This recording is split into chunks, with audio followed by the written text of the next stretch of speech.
Right, guys, welcome back. This is the Above Average FPL podcast. My name is Adam, and as always, I'm joined by Baker. How you doing, mate? Very well as usual, mate. Yeah, Very good well as Sunday. usual. Good Sunday. I'm not working this week, so we was like, right, we'll get a pod out and then I can clear off with the family for a few days. So yeah, bit of peace, Bit of peace. And bit of so, tinkering. yes, mate, you can do that all by yourself in the toilet or whatever. I love to tinker with myself, mate. Don't you worry about that. Good stuff. Good stuff. And we've got a guest. How you doing, Danny? You all right? Yeah, very good. Thanks, Adam. How are you, mate? Yeah, very good, mate. Very good.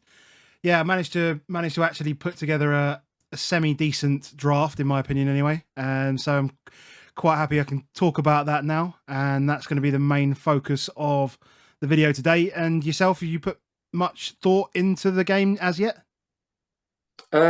Yeah, I'm obviously a fair bit. I'm glad. I was just saying before we came on. I'm glad you sort of messaged me and asked me on actually because I just felt like it was getting a little bit stale. Like my draft hadn't changed for like a week, and you want to make changes to it, don't you? You want to play around with things, and you just like can't find it, and then just sort of, it kicked me into gear a bit. So it's got me thinking quite a bit actually in the last 48 hours. Cool. Yeah, I mean, you definitely don't want to be waiting until the end and then panicking over making a move and then or getting to the point where you make a draft and then you go, why the hell did I put this player in there? And all your thought process behind it is just gone. So yeah, that's good. Well, we're going to talk through, basically look at the fixtures leading up to the first wild card. Couple of slots, I guess, we're sort of really focusing on for the first wild card. And then we've got each of our drafts to run through, criticize, and rip to pieces. So for anybody that's watching, if you have any comments about our drafts, if you want to put your drafts in the comments below, then feel free to do that. And if you're enjoying the content, make sure you hit like. And if you want to see more, hit subscribe. Simple as that. Should we start? Fixtures? Do it. Let's go. So we've got here the hop on, hop off fixture ticker. This is put together for us with help by Lego Mane. If you don't follow Lego Mane, at Lego Mane _ FPL. It's his Avi is exactly what it sounds like. It's great. So for anyone listening, go check Twitter. It is a Lego man as Sadio Mane. Brilliant. Simple. What more could you ask for? Exactly. Good guy. But we've got all the fixtures and, we chose in our last video to look at certain teams. We're doing pretty much the same thing here. We're looking at mainly sort of the big six plus, those that were in that top 10 last year. So City, Arsenal, United, Newcastle, Liverpool, Brighton, Villa, Tottenham, Brentford and Chelsea. And because Pickford is everywhere, I've also included Everton in here. So we can have a look at that and compare it to, from a keeper perspective, what benefits can we get from Pickford versus, other keepers in that sort of price range. We've obviously got Brighton keepers at 4.5. You've got Brentford keepers at 4.5. So yeah, we can all look there. So what are your initial thoughts looking at this then, Baker? Is there anything sticking out? As soon as I looked at this, Man City are always going to be green because they're really, really good. But as soon as I looked at it, I was like, I can't just have Haaland. I can't do it. I know there's considerable amount of away games in there in Burnley, Sheffield United, West Ham, and Wolves, but I was like, that means that their home games, even the ones that are blanked out here, are Newcastle and Brighton at home, and I'm like, I just want all of them. I want more than Haaland. We're going to permacap him probably for a lot of these. That was my immediate thought was, yeah, I want more. And then so I moved Foden in yesterday morning, and then saw the old Mahrez thing today and was like, oh, I don't know what that means. I don't know what that means for it. So We yeah, were talking on Twitter last night. That was something that, I saw at like at 12:30 or whatever. Just saw everyone just started to chuck Foden in. So I went on to Transfer Marked and had a look at how often he'd played on that right hand side, and he's played on that right wing 8 times out of 129 appearances. So it's not obviously a straight swap, but is it a case of Bernardo goes out there and then Foden becomes that inside left 8/10? Is that what we're looking for? I played around with looking at, and I actually think Kev is reasonably affordable in a lot of drafts. Like that's when you know you're going wild when you're trying to look at putting people in. And then I realized, I saw a picture of KDB doing a shot on holiday, and I was like, oh, like everyone else is back and he's drinking on the beach, and I was like, is he not? That doesn't suggest to me that he's aiming to be back for the start of the season. He's flagged in the game. People still think potentially he's injured. And so I was like, hold on, Gundo's not there. KDB's potentially out for game week 1. That for me, feels like there's rumours that Foden was looking to play inside. We did the pod the other day looking at how teams shape up. And, potentially as a player in between Grealish and Haaland, if I see him there, like he's in. If I see him in the other places, then I'm like, oh, I'm not so sure. But if I think it increases his minutes as well, I think I might struggle with it. But I think the place for me with Foden would be there's a lot of good 7. There's some good options 7.5 and below. Maddison, like it's only going to take one good game for me, and I'll be like all over Maddison. Son, you still got to try and find space from it. You can move your defenders around if you wanted Martinelli, for example. There's lots of different things you can do with that spot. For me, I suspect I'll have one, and Bumo might just be. You have to have him. Like it could end up being that way when you look at some of these fixtures. Well, especially when I look at the Brentford fixtures, you go down to that one like that. Those little home game run of Palace, Bournemouth, Everton in 3, 4, and 6. I could see myself doing something silly like, I'm going to punt. If I forget the league, if you get a league that someone like Foden is going to start in game week 1, I'm going to start there. Might happily use my transfer to bring in one of the Liverpool guys that are playing in midfield. You could have Jota, it could be Diaz, for example, as a midfielder if you wanted to target it, and you could just go to Bumo after. Like that might be the place where you want to try and find someone. You've also got Chelsea with Luton and Forest in 3 and 4. Somebody might emerge from there. Like there's plenty of places like Sterling at 7 million. Like Sterling at 7 million, for example. So I do think I want to have somebody more than the 6.5 with the opportunity that I might go there. But if he plays, you're going to have him. So that was an immediate thing for me around when I was looking at my drafts. Other than that, like what I do look at is most teams have got pretty good fixtures. Yeah. Is there any?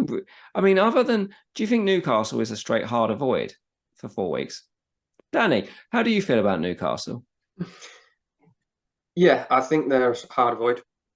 To put it simply, just because, like you said, so many teams have got such good fixtures. I don't see why you'd go there. I guess we talked about Botman last night. I'm sure we'll come on that when we talk about the drafts as well. But just to say again, like I completely agree with you. I mean, it's on the subject of Foden and City, and sort of back to that point, I don't think anything's changed at the moment. We know that Guardiola has these phases and he has these plans and he does these things, and we don't know what those things are yet. And it may well be that he's got a plan for Foden this season, but we don't know that at the moment. Obviously we need to see pre-season, but I still don't get that excited about him anyway, just because of exactly what you said. I mean, Saka's clear for me. It doesn't matter, even if we know that they're both going to play. Saka's still better. Martinelli's better. Rashford probably. Fernandez, all these guys. So I still have Foden low down the list anyway. But as you said, Baker, I do think it's important to keep that space open, which again is exactly what I'm sort of thinking with my draft. But then you mentioned things like Brentford and Bumo. But this is the thing that this is great. This thing that Legomani has done. But the ones that are blanked out need more thought as well, because I look at that Tottenham fixture and think that's that great fixture for attackers. It could well be. Tottenham are going to be going all out. If I was going to bet on one game the opening weekend that's going to have loads of goals, it would be Brentford Spurs. So that doesn't put me off at all. So it might just be that you need to start Bumo, and it's just so many players. It's like, are we overthinking it? Are we overthinking Bumo when for players like Foden? But yeah, I guess we'll come on to that. But I mean, Newcastle, nobody really appeals from Newcastle anyway to me, apart from the defenders, and Trippier's too expensive, and And with those fixtures, Botman's too expensive. Yeah, can't really disagree with that. I mean, it's, you know, I think we've all put together things where we've got like 2 4.0 defenders. I think we'll see that. I think it feels just necessary, and it's kind of the conclusion. That felt like the conclusion of our video the other day. The defenders one was that, you know, put your money into your defense, and then make sure they're the ones that play, and they're the ones that are going to score you points, and then don't worry about the guys that are on the bench because you're not going to need them. Yeah, and you know, the thing with someone like Botman, for example, I think this happens every single year, that people massively underestimate how much changes over those first few weeks. You know, when I see people saying like, "Oh no, you know, let's leave him there," and then I've got him for game week 6 or game week 7, and I'm like, that is just, in my, I know I'm being extreme, but that is just not how it works, and it's not how it's going to happen. You know, so much is going to change. There's no chance you know you're going to get to game week 6 or 7. Well, it's very unlikely, and be like, oh, I'm glad I've got Botman at this point, because, you know, if you get to that point without wildcarding, you're doing pretty well. You know, so much changes by that point. And even if you did want a Newcastle defender, you might well want, you know, Trippier instead. You don't necessarily want 2. And there's that thing of not only is there massively underestimate how much, you know, people underestimate how much is going to change and how different things are going to look when we get to game week 5 or 6. But sometimes over planning like that can be really detrimental. I mean, last season, it's not the sort of thing I would normally do, but I think it happened last season because of all the doubles. Everything was just so clear in terms of a path, what was optimal. And like, you know, I was one of the guys who had Isak, you know, like 4 or 5 weeks early, because I could see that we were going to want, you know, the Newcastle striker for that double game week. And of course, that meant that it wasn't logical for me to go for Wilson. And if I didn't have either of those players, I know the type of player that I am, you know, I prefer the attacking low-on player, so I almost certainly would have got Wilson. But I didn't, because I tried to look too far ahead. I tried to predict what was going to happen in 4 or 5 weeks. And that was in a season when we're already in the late half of the season, when we know what's going on. And, you know, at the start of the season, we know nothing. So, yeah, when I see people saying things like, you know, I've got Botman, he's there for game week 5 or game week 6 or game week 7, it's just, you know, it's crazy. You're going to get much more value from a 0.5 million, in my opinion. Or, you know, it's fine if someone wants to go strong on the bench and have, you know, a Chilwell or a James on the bench, that's fine. But otherwise, it's the 4.0 guys for me, because, you know, you're going to get much more from having that money in the attack than, you know, making a big bet on wanting Sven Botman in 7 weeks, you know, when we've got so many amazing defenders that are incredibly cheap as it is. Just looking at those fixtures, interested what you were saying there, because I think a lot of us would maybe look at, say, Arsenal and Brighton there, and maybe Man United, you could say, to an extent, where that first 3 games, certainly game week 1 and game week 3, look absolutely golden, and then it tails away. And if you've got, like, I feel like I'm going to have triple Arsenal, triple Brighton, and triple United. So that's like 9 of my team, and it's like, how many of them would you want to take out necessarily in game week 4?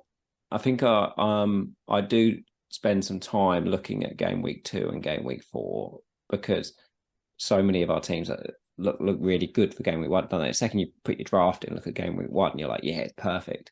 But if you haven't got Liverpool, your game week 2 suddenly immediately feels a lot worse. Yeah. It's like a double bubble, isn't it? Is that Liverpool's game is great, and actually everybody else's game is not that great, which creates that additional piece. And you don't go back to it and go, yeah, but then in game week 3, it looks absolutely brilliant again.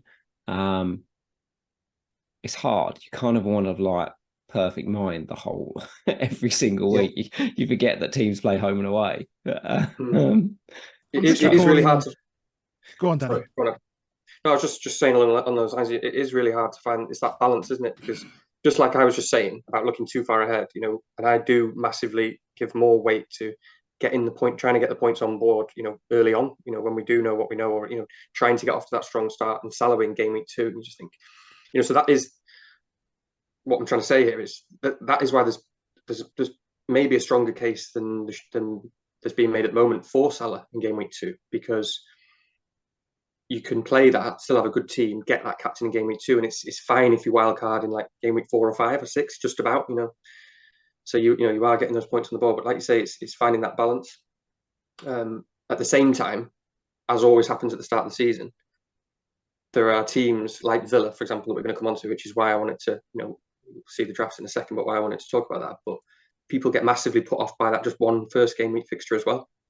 Yeah. And actually, fixtures are decent. So yeah, it's that balance. I mean, I try to stay around that chunk of like 2 or 3 matches, and when I'm in game week 1, I'll look to game week 4-ish, and I'll look to game week 6, and I won't look beyond that. Game week 6 is being optimistic. But yeah, it's getting the points on the board is massive. You do not want to be looking. You don't want to be going into game week 1 and thinking, well, my team's going to be good by game week 3 or 4, because it's too hard these days. It's too costly. Yeah, it is. Sorry, what were you going to say? I can't remember what I was going to say before. I can't. Sorry, I've forgotten already. I think it might have been something around like, are we going to be? I don't think we're going to see a season like last year where there were people were burning transfers in game week 4, game week 5, and 6 and stuff like that. I think we're going to see people looking to move players on. I mean, I think one of the reasons why we've got like this horizon here is whilst I guess we don't have to think about how other people are playing the game, I guess it just gives us a flavour of how people are going to look to move their teams. If they're on a different wildcard strategy to us, if they go early, then how will they navigate through 6, 7, 8, 9? What are the sort of players they're going to be looking at? If they're looking to wildcard a lot later, then obviously they're going to be setting their team up in game week 1 to navigate all the way through this. Although we told ourselves we're not booking in transfers, I think I am quite open to a transfer in game week 2, though, because I do think if you do rolling, most of our teams look really good for game week 1.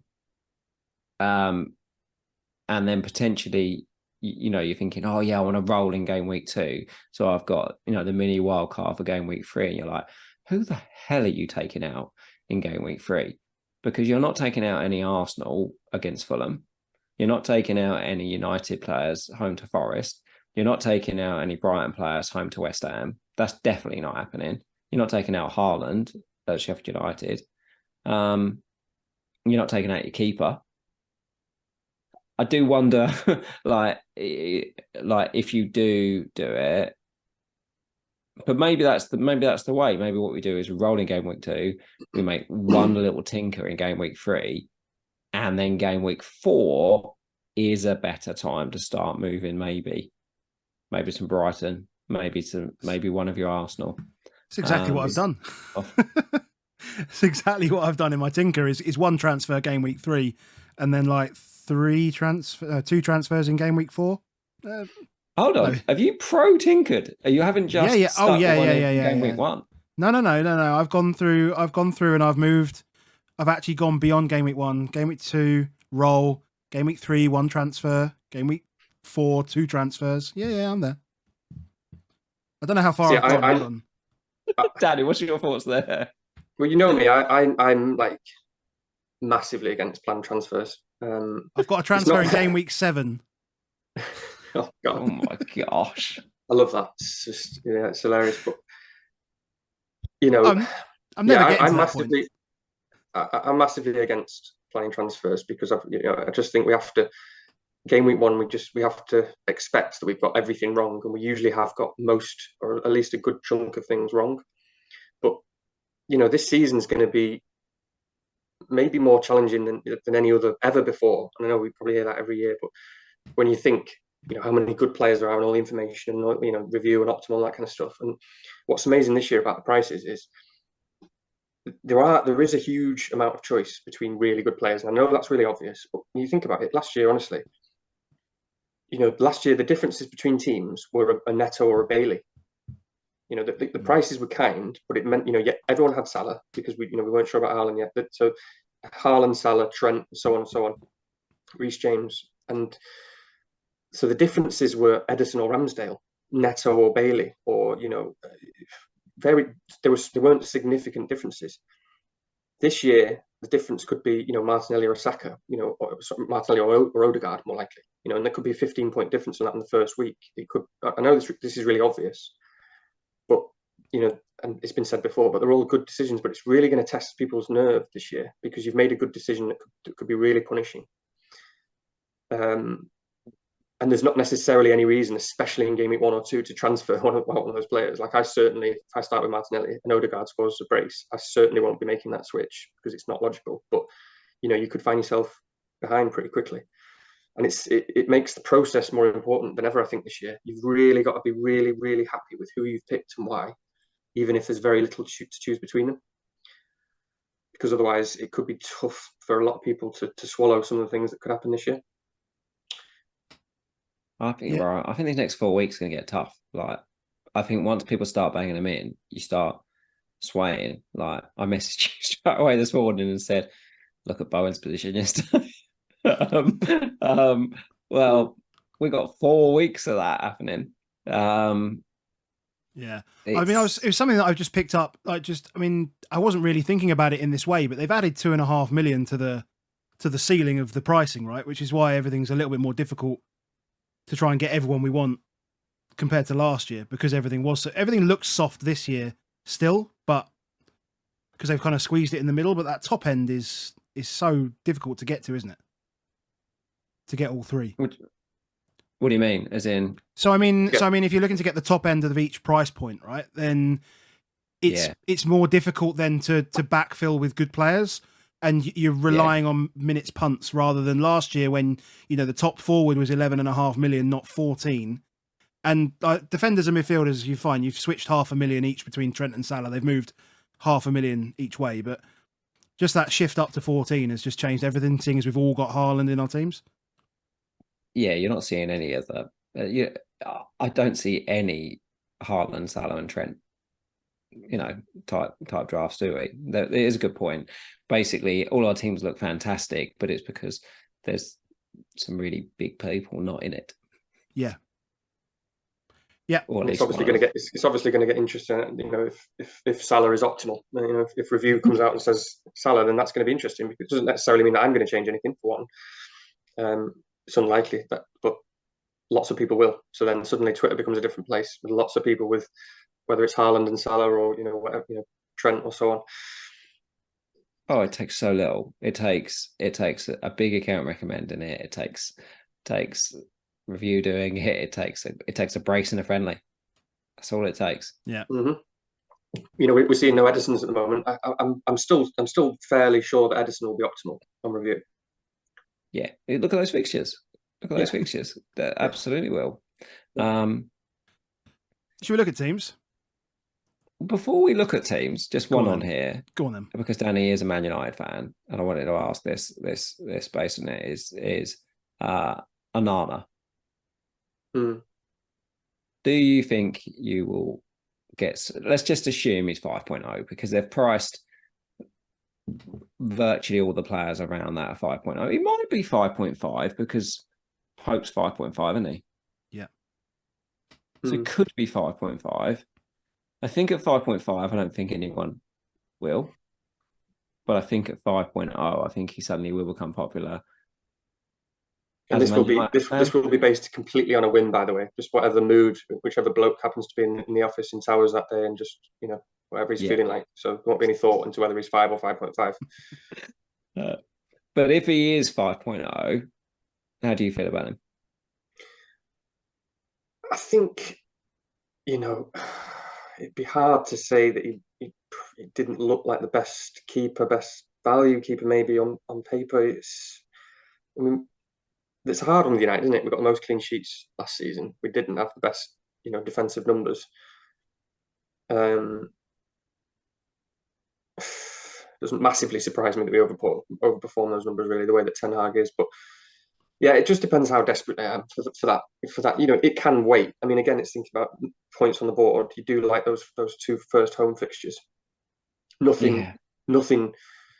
I always look at Wolves at home. That is the clean sheet fixture that I just seem to look for at the moment. And you just think, that definitely feels like a Luke Shaw fixture.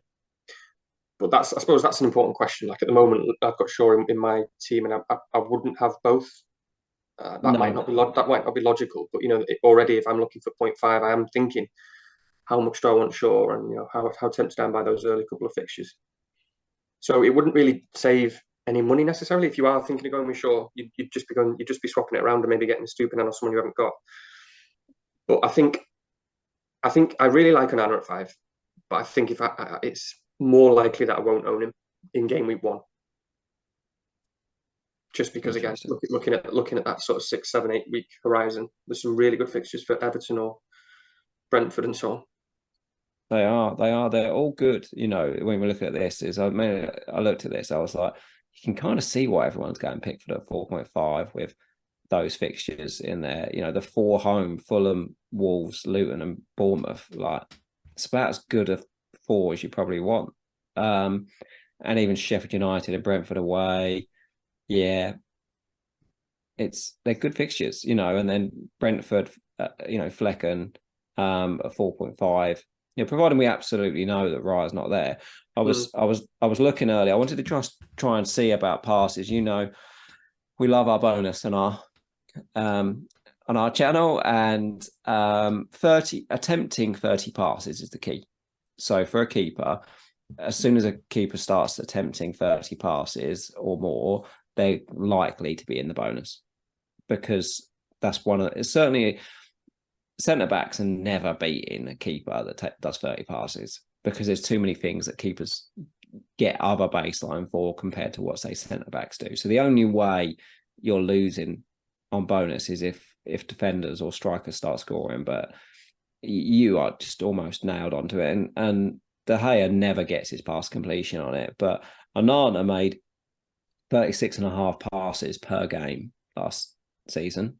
He only launches it, i.e. only boots it 25% of the time. That is a low number. 25% of the time, that's a really low number. So that gives him a very, very good chance. Interestingly, even though when he does launch it, his long range stats are ridiculous. So it's not like he's bad at it. He's really good at the long range ones, but he doesn't, is most of them are short. His average length of his kick is less than 30 yards. So you just know, you're like, he's going to probably start on 4 or 6 baseline before he makes any saves. That is big for a bonus magnet. David Raya takes 36, so that's half less, and he got 20 bonus last season. So you think, if they kept the same number of clean sheets, but he's making all those passes, he's just going to be a bonus monster. Interestingly, on Flecken last season took 36.2. I mean, if you go on FBref and you type in David Raya and you look at similar players, it says Mark Flecken. One thing I never thought about on Mark Flecken, or just didn't really get, is that he's 3 years older than David Raya. I just assumed he was young. Just assumed you understudy the new guy coming through is young. He's 3 years older. He turns 30. They bought the most ready-made David Raya they could possibly do, and we get him at 4.5. That's, if you just ignore that game week 1, but it is still at home to Tottenham. They might take time to get ready. Ange teams, do take time. There's a series of good fixtures out there. I think Onana, Pickford, and Flecken could easily move into my game. Albeit, when we go to draft in a sec, you'll see that mine isn't any of those right now. But I feel like it's the last place I'll get to as we get closer to the season. It's a shame if Heaton goes to Luton that he's not really an option as well, given that they missed the game week 2, because that would have been a 4.0 maybe as well. That would have been at least an option. Yeah. On that 4.0 situation as well, I watched the highlights of the West Ham game this morning. One thing you'll note is that Bowen was in very, very, very central position, scored both his goals just off the sort of inside left, and took them both ridiculously. But what I also noticed was that Fabianski started and made 2 unbelievable saves. Okay. It wasn't Areola that played the second half. It was somebody else who was appalling for the goal that they conceded. But Fabianski started and was sharp.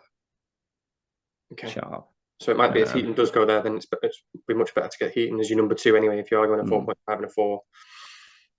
Forrest are sniffing around Sarr as well, apparently, which could mean that Bentley at 4.0 is a starter. We could end up with which Bentley. means that Wolves are looking at Kelleher, weren't they, as well? We easily could end up with 2 4.0 keepers starting.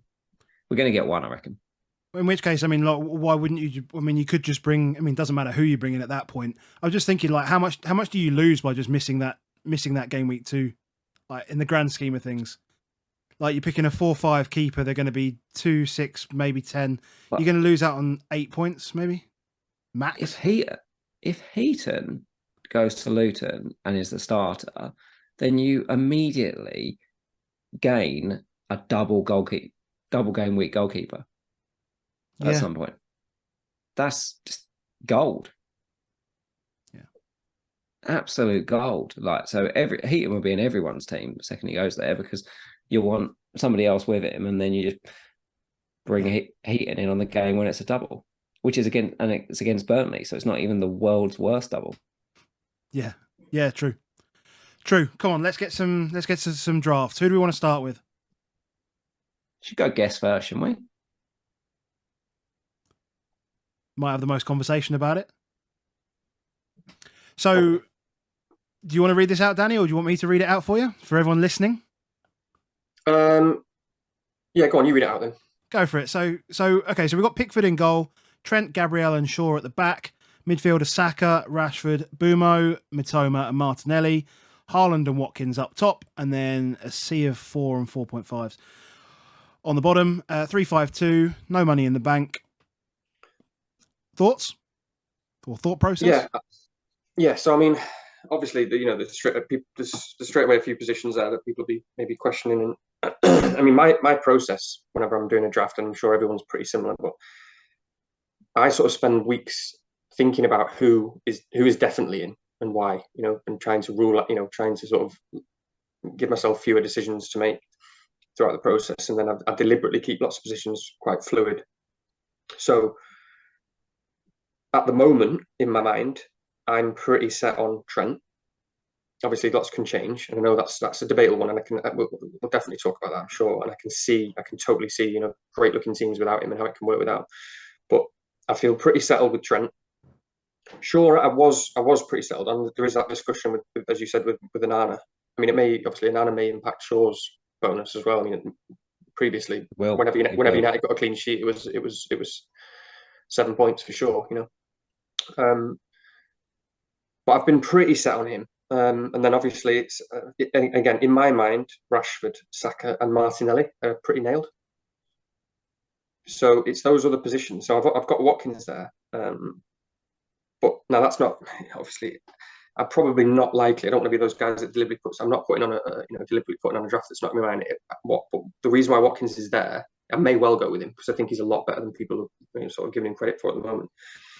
But sort of my draft for the last week that hadn't changed had Calvert-Lewin there, and it's one of those things. I go through these stages. I was never really I was sort of solidifying other positions, but I just think, and obviously there's been talk that he might not be fit for game week 1 now, but I just think it's too important to have that price point now of whether it's a 7.5 or an 8 up front, because of people like Watkins, but obviously because of Nkunku as well, who I might well start with. We'll obviously wait and see on that one.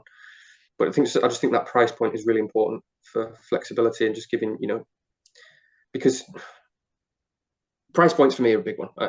That price points and flexibility are a really big one. Again, for me, what you're doing with those price points and those flexibility in each of those key positions is you're buying yourself time. You're buying information and time in a world where we don't really have much information. You're giving yourself a better opportunity of holding off on a very early wildcard, which I just think generally is not what you want to be doing. So you're giving yourself the opportunity to change those positions around. And then obviously, we talked about Bumo and Mitoma. So at the moment, there's no money in the bank there. And I mean, Mitoma could easily be Enciso. I don't think we need to see much. I don't think we need to see too much of that, because Enciso is an animal, and if he's playing the number 10, as good as Mitoma is, then he's a serious option. I heard Az talking about, his thoughts on Brighton not long ago, and he was sort of saying that he doesn't think Enciso is an option, and that he doesn't necessarily even think he's first choice. I just don't agree with that. I might be wrong, but from what I saw last season, he looks like a superstar. Do you know what his nickname is, by the way? I didn't know. It's La Joya, which means the jewel. They call him the jewel. So I might just have a little jewel in the crown when it comes to game week 1. But yeah, so that could easily be Enciso, which gives you an extra million. Because obviously my issue with this squad at the moment is, again, that key price point that Baker mentioned before. So if I think that obviously this team doesn't have Foden, it doesn't have Bruno Fernandes, which is a big one. It doesn't have a Sterling or a 7 million, and I want to be able to get there easily, and I think that's crucial. But then there is a question, because again, you look at Boomo and you just think it's not. I don't know why he's one of those players. It's like, I don't know what it is. It's like the name and kit, and it just doesn't feel that exciting. But you look at those first 4 fixtures.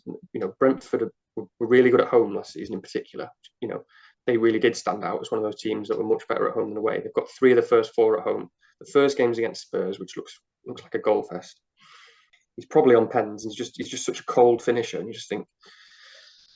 So, but at the same time, I'd want that position, that sort of, even it might be Foden. If I see Foden playing every game pre-season, and then we know we get a leak and he's playing Burnley, it's very difficult to go without him, and he's going to be 40% owned, 50% owned. I usually always time Foden badly, and it hurts. But again, so it's Sterling, it's Nkunku, but you can see how, to me, I look at that draft at the moment. I'm sure lots of things will change. Obviously, the keeper could be anyone. The keeper could be Flecken, could be Pickford. It's probably going to be a 4.5.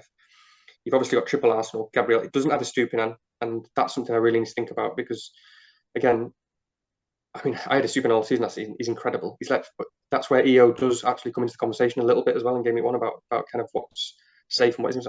It was over 50% owned at the moment. Yeah. He starts with Luton at home. Luton were basically a well-organised team last season that didn't score an awful lot, but they didn't concede much at all. So they're just one of those teams that looks tight and they're going to struggle. And so it's a good-looking fixture for a clean sheet. And then the second game is Wolves away. And again, Wolves is the clean sheet fixture. Brighton mullered them 6-0 away last season, and Estupinan got a 12-pointer. If you go without Estupinan, and it's clean sheet Luton, it's Hall at Luton, Hall at Wolves, and he's 60% owned, you're in big trouble. I'm not sure I want to do that. So obviously, again, Watkins could easily be Jesus as well. And that people are probably looking at saying, why don't you do that? And it could well be Jesus. He was a frustrating player to own last season, though. But then, so they're the question marks, because Gabriel is just as solid as you get on paper. Again, he's one of those players that I don't need to look there at 3 weeks or 4 weeks. It's 6 weeks, 8 weeks. It's just see you later, leave him there. He's probably the best value, one of the best value defenders in the game. So Gabriel could be a Stupinan. Shaw, we'll see. But again, I like the price point. It's 5.5. I like the opening fixtures. Shaw's just a bit of an animal, so I'm tempted by it. But this could easily be, if you look at that, if Watkins was Nkunku, Mitoma's and Ciso, and Shaw's a Stupinan, then straight away you could do Boomo to Bruno Fernandes. There's another 2 million there, so there's a lot of money to play around with in that sort of middle of the park. But yeah, sorry, I'm going on with myself, but that's my sort of thought process at the moment. Is fluid in those positions, and I'm pretty nailed, as I say, on Martinelli, Saka, and Rashford and Trent. It's good to the players nailed on. It's good, and it's good to hear the process. And you were very comfortable with explaining your way through your thought process and stuff like that. And I think that's really helpful for people to listen to be quite honest. And people will question certain picks, of course, but you said like a lot of these are interchangeable. You can move things around to make other assets available and possible. And you're moving these players around, and they're still good players, right? That's the beauty of it. And it's just so hard. It could be so painful to land on. You get those 4 or 5 spots completely wrong. But again, it's about the process for me, and that's also important. And it sounds silly, but so that's why I do convince myself. Sometimes I can sound persuasive, and that's what I'm doing. I'm talking to myself, and I'm making myself feel better about that process and that decision. That's the most important thing. I mean, if you can't believe in your own process, like I've had this in the past with discussions with Baker about more sort of in the late part of the season when we're talking about moves and transfers and captaincy and things like that, and I'll say to him like, I was going to make this transfer, but then things changed and I didn't feel like doing it, and I thought it might be a mistake, and I've second guessed myself, and I didn't go with my gut. Whether that player hauls or not, I instantly regret it, right? And going with your gut sometimes can be, it has to be, you have to be able to back it in some other way as well. But, it's important to, follow that instinct, I think. Yeah, exactly. And I just think this season it could be more important than ever. And you have to really think yourself about what you think about the minutes of players and so on. So Martinelli is an example. You see a lot of people, and it's fine. People have different perspectives, and I could well be wrong. And some people are still saying prefer Odegaard or Jesus because I'm not quite sure about Martinelli's minutes. Well, I personally, and whether I'm right or wrong doesn't matter because it's about the process. I think there's no real concern at all about his minutes. I just think he's an animal, I mean, 15 goals and 9 assists last season is 15 goals and 9 assists. It's ridiculous. Yeah. So that's one where that's one fewer, that's one less decision of 15. I can feel better about myself because Martinelli's not a question for me. The same with Rashford, and then it's what the justifications for that. Like, Bruno could be just as good as Rashford, but it's very easy for me because of the price point. Go with the more expensive two. It's easy to go to Bruno from there. Saka's not a question mark for me. So yeah, it's just thinking about the rest. And as I say, I really like Watkins. I put him in there because he doesn't seem to be in any drafts. Watkins is you couldn't craft a better fantasy football player. He's everything you want, really, especially if he's on penalties. On penalties, he's so robust. He's such a good player. He's definitely going to play 90 minutes every game. Villa's one of those things as well. It's all about what feelings do you have? Where are your strong feelings for me? That's how I think when I'm building a draft. So some of my strong feelings are that Villa are, a team that are on the right trajectory. I always like to back a team that are on the right trajectory going into game week 1. I've got a good feeling about them generally. And it's sort of similar with Spurs. And as you mentioned, Baker, like Maddison, like I've got a strong feeling about Maddison, which means I'm going to think hard about how I have that price point so I can move to him quickly if I don't start with him. And so I would be very comfortable with Watkins because, and as I say, I mean, his fixtures, I always find it better when you actually click on the app as well and look at the fixtures in a different light. But it always starts with Newcastle. It doesn't really matter, but we're not thinking too much about it. But that one of the most one-sided games I watched last season was Villa Newcastle. That was they took Newcastle apart. So yeah, Emery obviously has something there. Watkins got 2 goals and an assist. I mean, that doesn't necessarily mean anything, but it suggests that he knows how to, get. They couldn't defend against them, could they? And then he's got Everton at home, Burnley away, and then it's even Liverpool away. I mean, Liverpool away is with someone like Watkins is just a question of what happens when he gets one-on-one with Alisson, not if he gets one-on-one with Alisson. So I think a lot of people are going to be looking at Watkins as well with an eye to, I think, more for wildcard, because like if you we don't really want to go through what wildcard could be, but you go game week 8 wildcard and he goes Wolves away, West Ham home, Luton home, Forest away, Fulham home, and then they've got Spurs away and then Bournemouth away. Like it's just a dream 7 fixtures there. Yeah, he's absolutely locked from that point, isn't he? But again, everyone. I do quite like that, the fact that nobody seems to have him, because then there is an element of temptation there, that there's an opportunity in it. But as I say, it's hard to argue against someone like Jesus if you don't have Gabriel. And then obviously Nkunku might just put himself in, and it's just But again, at least with that price point, you can go there very quickly. But I don't know if I've missed anyone, Baker. Sorry, but just quickly about it. I don't know if I've missed anyone, but Watkins, Nkunku, and Jesus, apart from if you're going all the way down to like DCL, is just about it at that price, I think. Well, it depends if we get Darwin or Akpo Curious. Yeah, of course. There are players that, I mean, and Mitro as well, but there are players, but yeah, Darwin. Yeah. But then we do need information for that, Yeah, and that's what I like. I quite like the idea of just sticking the 8.0 in as well, because you're putting the players in with 4 weeks to go. You're putting the players in here that start to build your structure, that mean that, if you take one out, the whole house of cards doesn't fall out. That's the good part about that. Because I do think sometimes if I put the lower guys in, sometimes I then, when in my mindset almost starts looking too favorably for them, that I don't spend enough time in that sort of explore stage, because I'm like, it really helps me out if I have that person, because then I can definitely have all those people that I want. So I quite like the idea that especially in the forward line, that you could have a second one that's quite high, and then I'm like, okay, what do I need to do?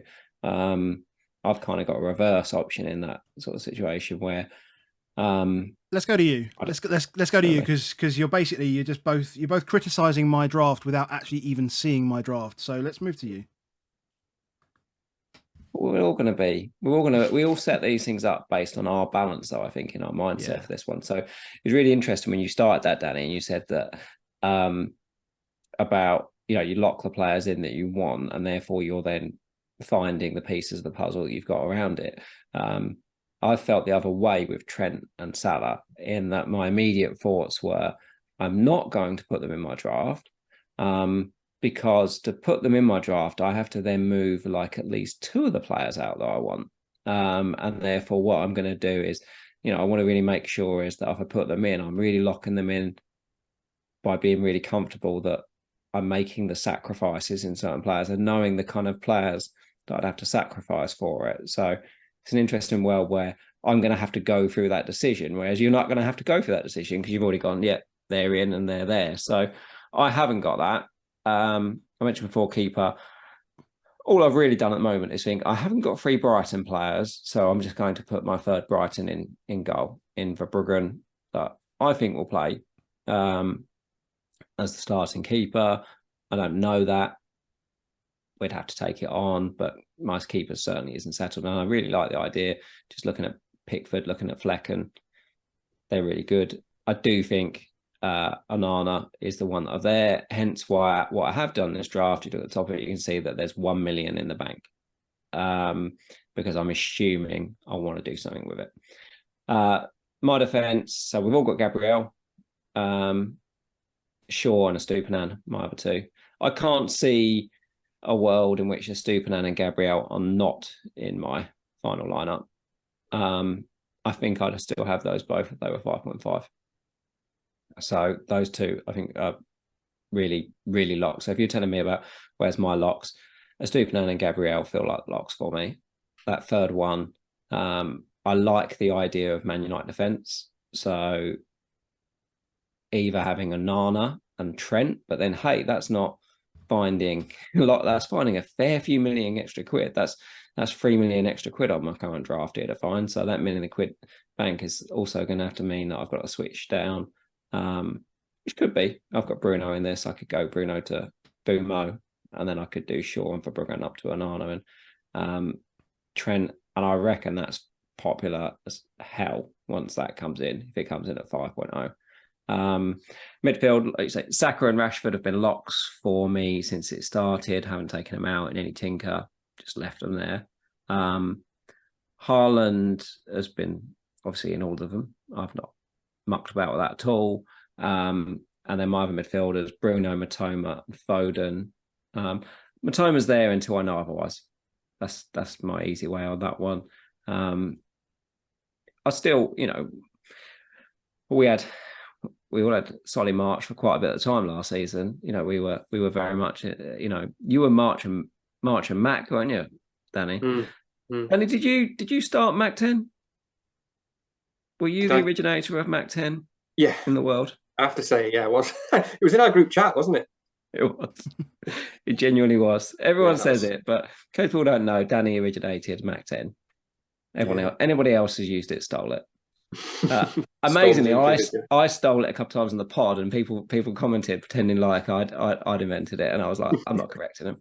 Yeah, that's cool. It's when you hear Stormzy saying it, isn't it? That you just go. I know, it's wild, hilarious. I text Baker and was like, look at that, from our group chat to Stormzy in like 2 months. It's just wild. Brilliant. It was genuinely incredible. Yeah. So my midfield: Saka, Rashford, Bruno, Matoma, and Foden. And then Haaland and Jesus up top. Again, similar because I like the 8.0 piece. I like all of the midfielders. It would probably be Bruno that would step away, but players in my mind, I definitely feel like I've definitely felt the whole time that I want 3 Brighton attack. I still think they're way underpriced. I feel like we had a gift last season. I don't think they've corrected the gift. I think it is still a gift. If my easy ways to get Trent in this is I take out one of my midfielders and they become a Bumo or somebody else that comes through, or Ferguson. And if Ferguson, looks at it, DCL now, straight away, the second there's like some hints that he might not play, I'm like, ooh, I am scared. Wissa is a 6.0. He's an option. I mean, he's a points machine, really, when you look at the minutes he's played. But sounds like Brennan Johnson might be on his way, which is going to be that's going to be fascinating because Brennan was playing off the right, and we know that Bumo plays off the right. So does that mean actually one of them will play number 9? Will they just chaos it up? Tony used to drift out wide, so it wouldn't surprise me if they just chaos it up with those two. That in fact, if anything, if Brennan comes in, probably makes Bumo more fun, but it probably means that Bumo doesn't get the pens. Could easily be Brennan. It would surprise me a little bit. It could be, but it would surprise me, I think. Yeah, you'd think he's Bumo loyal.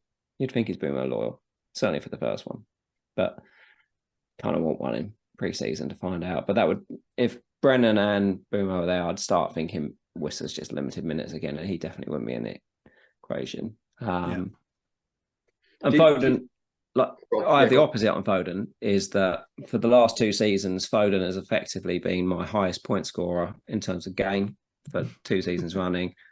So if there's any opportunity to get Foden in the team, I'm like, well, that's just going to work out. It's just going to be good. But I do get the sneaky feeling that if it doesn't look good, Maddison might come into my thoughts. I hate the idea of having no Tottenham at all. I do. I've not got but double 4.0 on the bench at the moment. I've got Pau Torres.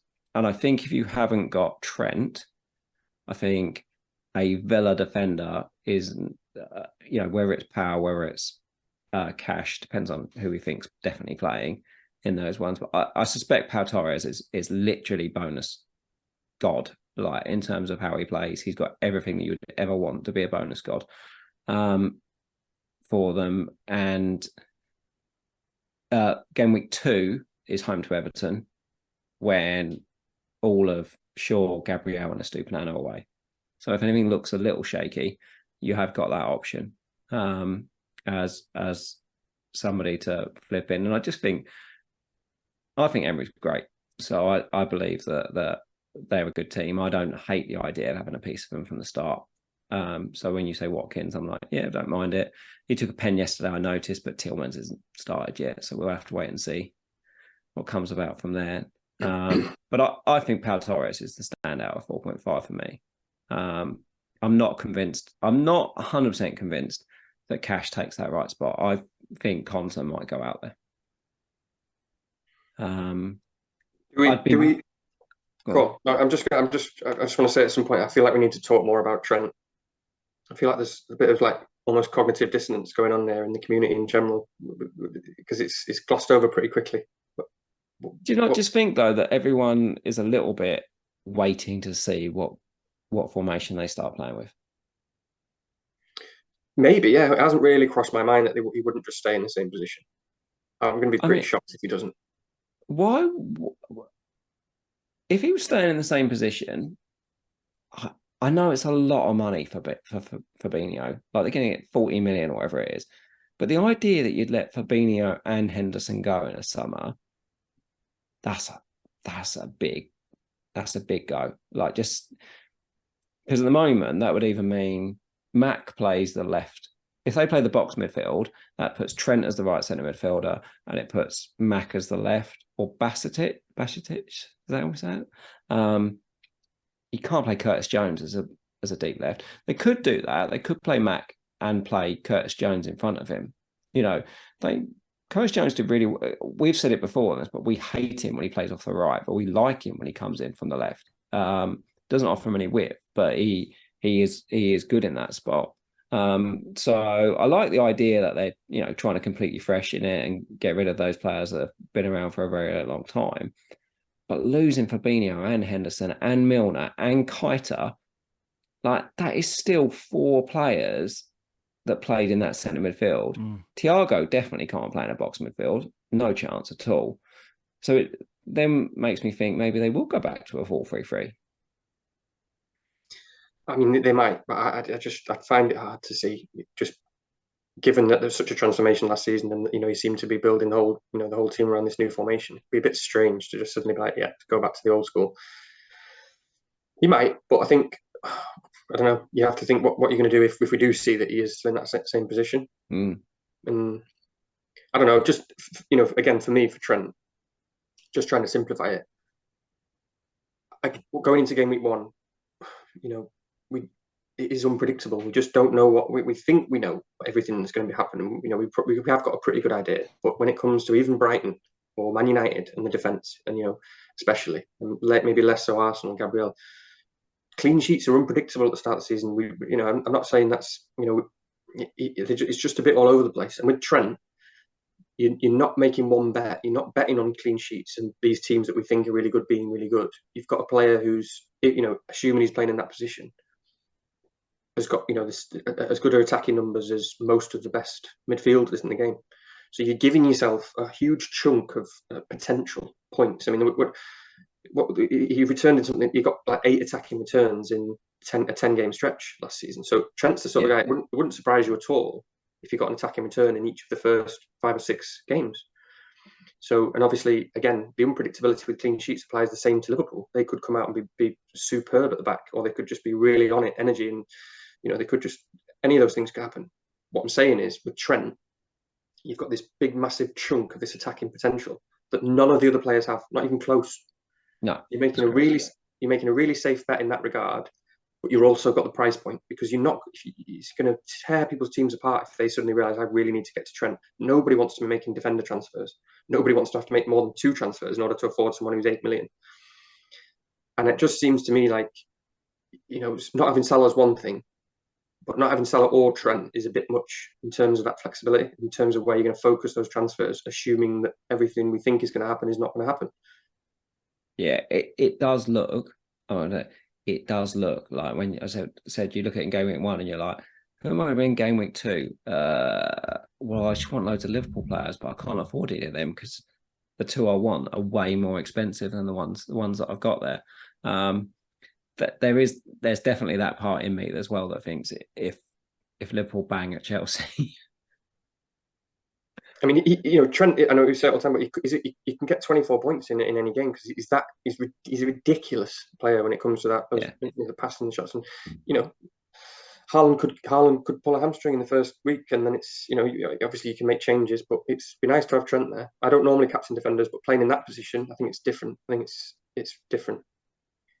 This interesting captain thing. Yeah.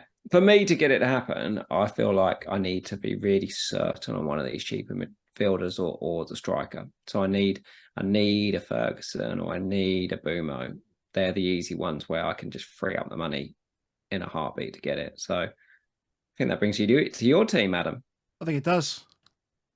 Yeah, so I've got a lot of the same. I mean, the structure wise, it's pretty similar to yours, except I've got Trent and I've got Ferguson, whereas you've got 5.5, and you've got Jesus, or you've got that 8 million price point. It's really similar.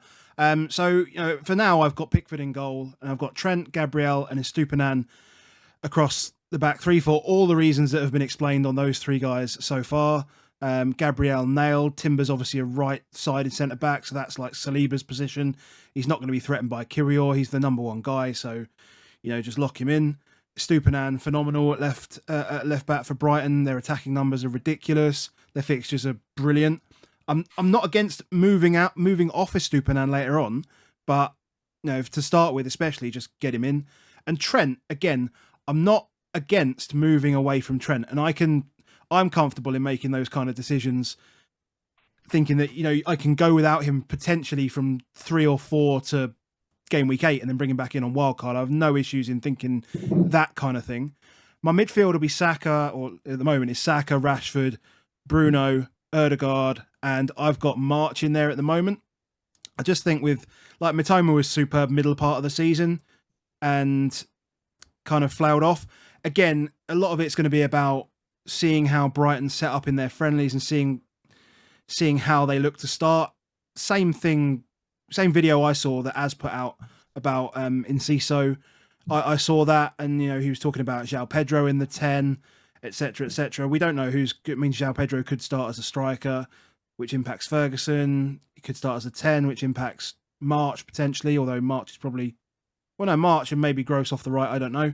And then I've got Haaland and Ferguson up top.